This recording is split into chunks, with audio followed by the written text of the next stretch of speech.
Buddha nature. Tathagata Garbha. Buddha womb, not Atman. Not a little crystal self hiding inside. It's the ever-present suchness that all dharmas participate in. The clear field that's never stained even when the surface is muddy. When I say Buddha womb, I'm pointing at the capacity aspect. The ground that can carry, nourish, and deliver awakening. It's there in everyone, no exceptions. If this didn't exist, the path would be cruel nonsense. Engaged Buddhism is just Bodhisattvayana lived out loud. Mahayana here doesn't mean some sectarian team jersey type thing. It means scope. Shravakayana aims at hearing the Dharma for personal release. Pratyeka Buddhayana wanders alone with and for deepest insight. Bodhisattvayana returns for all beings, steering the ship in samsara while not forgetting dharmata, not muddying the waters, distinguishing between things and their true nature. 3 yanas, 1 flavor at the deepest level, ekayana, but in a way that doesn't erase the differences in aim and method. The Buddha, Asanga, Vasubandhu, Maitreya, the backbone of the stream TNH opened for many of us in understanding our mind. Yogacara as Vijnana Vada in the clean sense, the study of dualistic discrimination, how mind fabricates self and things, how seeds ripen in alaya vijnana, how to garden those seeds. TNH's gift is making this intimate and ethical.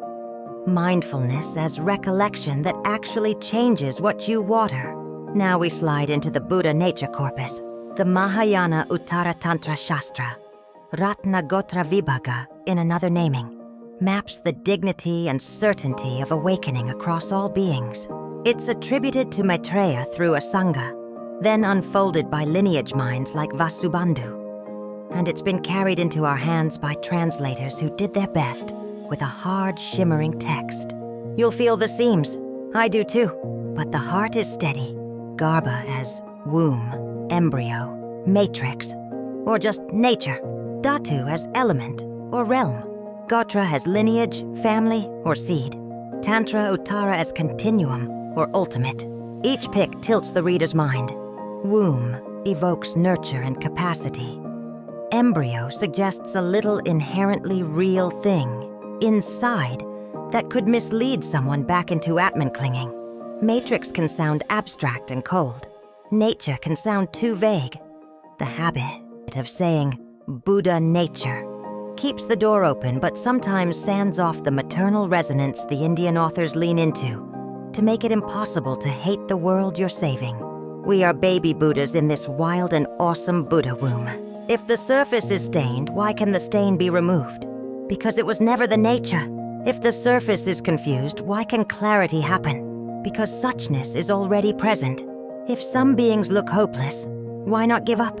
Because the Gotra, the capacity, lineage, potential, doesn't go away. This is a promise with ethical teeth. It underwrites engaged Buddhism. You act because you know everyone can awaken, period. And now you can hear about how our earlier dives line up. Dharmas versus Dharmata. The Shastras keep saying it in different music. Phenomena, dharmas, things, the dualistic movie. And intrinsic nature, suchness, emptiness, interbeing, are neither the same nor different. Don't collapse them, don't split them. Work in the movie with full responsibility. Rest in suchness without bypassing. That union is how a bodhisattva stays sane, while the world burns and still refuses to hand the hose to arsonists. We can tie all this back to TNH's Yogacara, and Buddhism was always yoga. But in Thay's teaching, we find many references to the sources I've been playing with. Seeds in Alaya are not private only. There is personal responsibility, but there is interdependence in all directions, on all dimensions of reality. Remembering that all karma has a personal and a collective nature will be useful. When you see that you are at risk of falling into actual anger at some being, look at how the world has shaped the karma of that being, and you can feel compassion and then act to help.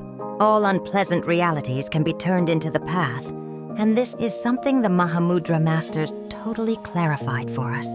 Buddha as refuge, Dharma as realization, Sangha as accompaniment.